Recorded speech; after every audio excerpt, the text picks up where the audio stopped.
Board of peace ایک نیا بین الاقوامی فورم ہے جسے جنوری 2026 میں ڈونلڈ ٹرمپ نے داووس میں متعارف کروایا۔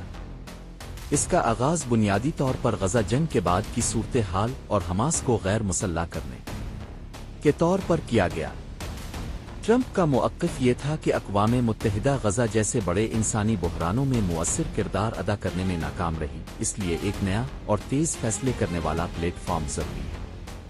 بورڈ آف پیس کو ایک سیاسی اور سفارتی فورم کے طور پر ڈیزائن کیا گیا ہے جس میں منتخب ممالک اور بااثر شخصیات شامل ہیں۔ یہ زیادہ سے زیادہ ایک متوازی اور امریکی اثر و رسوخ پر مبنی پلیٹ فارم ہے۔ غزہ کے معاملے میں اس بورڈ کا تصور یہ تھا کہ یہ جنگ کے بعد عبوری نظم و نسق اور بحالی کے عمل کی نگرانی کرے، لیکن اصل حقیقت یہ ہے کہ بورڈ آف پیس کے پاس کوئی بین الاقوامی قانونی حیثیت نہیں۔ یہ اقوام متحدہ کے چارٹر کے تحت قائم ادارہ نہیں، نہ ہی اس کے فیصلے کسی ریاست پر قانونی طور پر لاگو ہو سکتے۔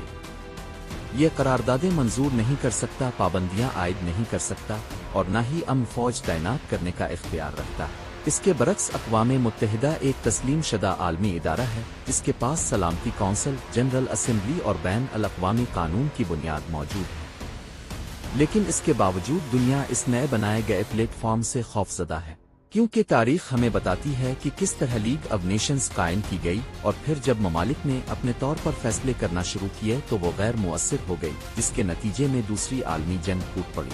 اسی طرح جس انداز میں ٹرمپ اور بورڈ آف پیس اقوام متحدہ کو کم تر ثابت کرنے اور اسے کمزور کرنے کی کوشش کر رہے، وہ مستقبل میں ایک خطرناک اور تشویشناک صورتحال کو جنم دے سکتا ہے۔